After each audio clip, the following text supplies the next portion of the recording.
Hi, this is Michelle Manriquez from Drop That Brush, and I want to help people who are non-artists become artists.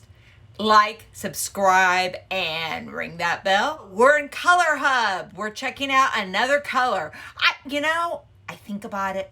Do I want to check it out? But sometimes I just want to play. And you know what? That's okay. And I love this. This is one of the PrimaTeks. It's expensive. You know, I'm curious to see compared to my other ones I have, is there something similar? But I'm going to check it out just for fun. And it's called Piemontite Genuine. It is ground from a stark streaked mineral from the hills of Italy. Oh, special. Piemontite is a rich, versatile PrimaTek color. It produces a lovely violet shade brown granulation, perfect for adding interest to shadows or paintings the mottled surfaces of autumn leaves. All right, let's check it out. Straight out of the barrel. Chowder. Oh, that's pretty. It's very dark. And you can see I'm being almost, you see I have dry streak? It's because I'm making it, there's almost no water on it. And let's lift it here. This is low staining, light fast, semi-transparent, and granulating. Let's see what it looks like on a very tea strength. Okay, that's not a pretty color. I didn't mind the dark, but that's kind of, nothing exciting here. It is not a color I would say, oh yes, I love. I guess I'm into the pretty colors, you know? So maybe it gets better here. Well, I kind of like the cream. The cream's kind of pretty. This is an odd color. It's interesting. I'm not sure it's pretty. So why would I want to use that? I have to think about it. It almost reminds me of, ooh, look at this. It does have a neat granulating quality, what it's doing. The only color I really like is the cream. The cream is kind of pretty. Don't like the dark because it's way too semi-transparent. I don't like that. That never makes me happy.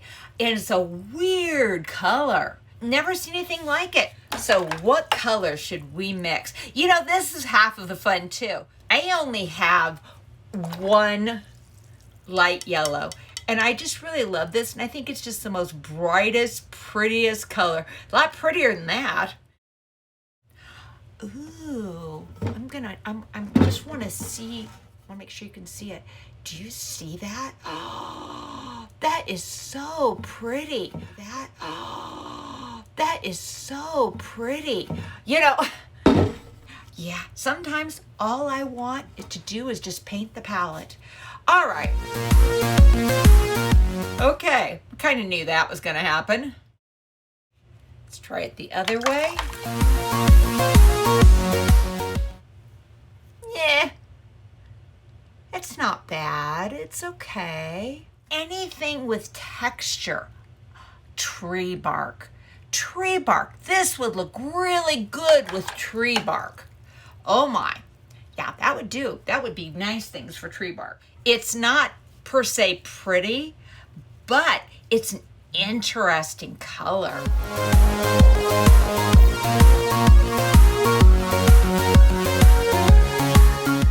Yeah, I don't think that's going to do anything for me. I don't think. I'll wait till it dries. Sometimes I don't like it when it's drying, and then I'll look at it and later and think, oh, that was kind of cool. Look at that. This would be a luxury color. This is not, to me, this would not be something you must have. It's just a pretty cool color for fun. Okay, I'm going to use Aussie on this one. I would use Aussie on leaves. So that's a good color for me to check out. Okay, that's kind of pretty. That's not ugly. Man, this immediately separates. It's like, wow. Okay, and that's kind of pretty too. This is like cream. I do like that color. That has a nice feeling to it. Oh, it suddenly came much prettier. I have a funny feeling this belongs on this side though. I'm gonna mix a little more. That's kind of a golden brown. That's pretty. Yep. Definitely do love this.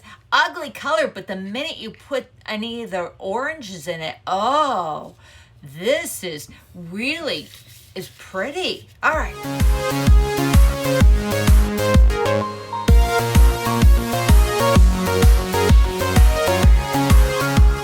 Just moving a little bit. I want to get a good look and see how that blends. You know, can you see the black? It almost looks black right here. Oh my, look what's going over here. Ooh, that's a cool color. So warm red. I know that looks really good in Aussie. So I'm gonna go with organic Vermilion. I'll be interested to see what it'll do.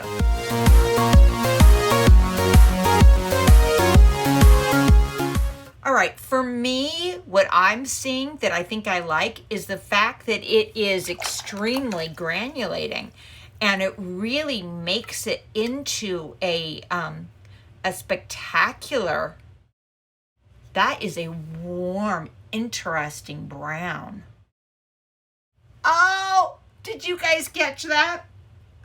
Oops. Warm yellow. This is actually a cool yellow here.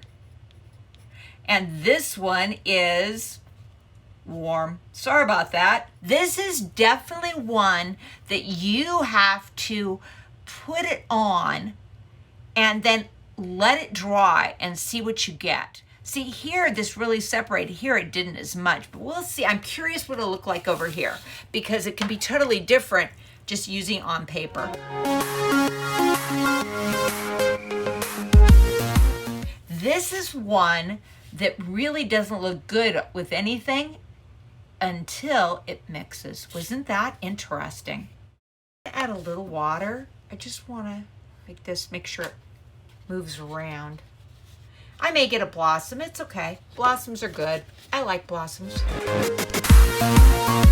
Just for curiosity's sake, I want to see if I do this.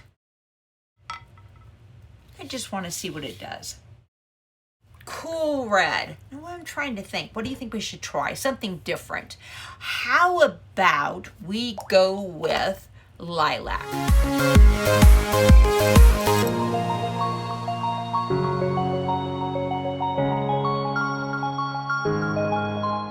I didn't like this. I love this. It's very interesting. It's affecting very differently. You know, until you do this, you really have no idea whether it's going to be mixed. Unless you do this or watch somebody, you have no idea what you're going to get. I am just kind of amazed. It looks totally different than what I expected. Now, will this be one of my ones that's on my palette? No. Too expensive, but I'm certainly plan on using it until it's gone. Yeah, I do like it. I'm gonna add a little more water, I think, just to make sure I can move it around a little bit. So if I was gonna do leaves, I'm thinking I might do this for leaves. It really could look really good. Let's get another layer on. Ultramarine blue or cobalt blue. Let's try cobalt.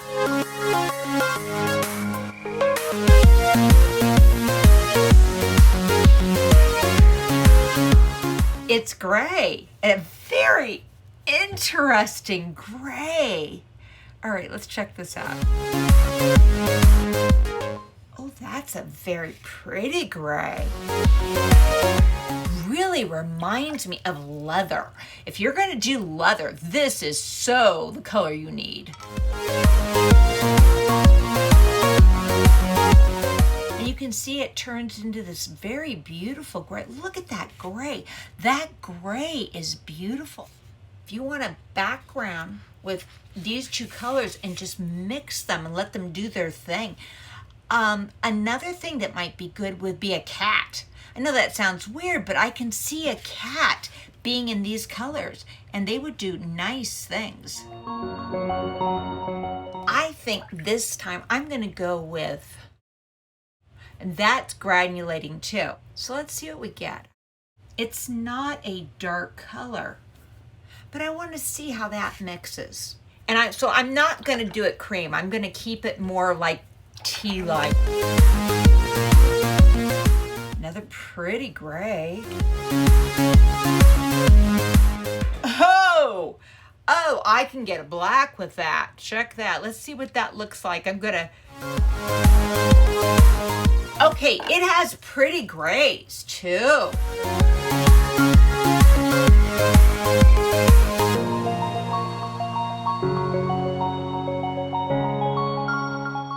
This has got to be my funnest thing. Is just, I did no idea I'd get so I can make it dark. I'm gonna see if I can get a real honest to God dark, which implies, okay, this doesn't have a lot of value, so I'm gonna go with my darkest value cool blue, which is, oh yeah, you can definitely get a nice black. What I do when I'm doing dark colors is I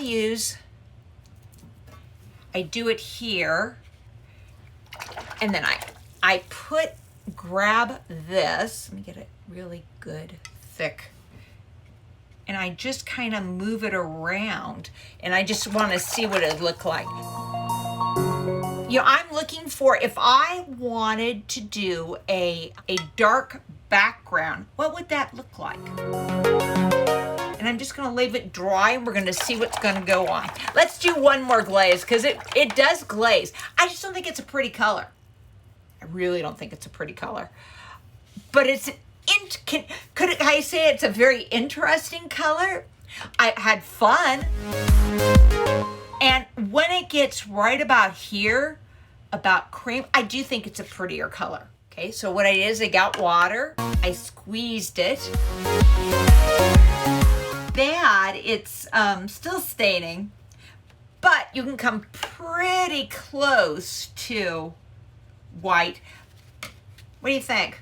I may not be as quite as systematic, but basically that's how I learn colors, is just playing, enjoying them, and checking them out.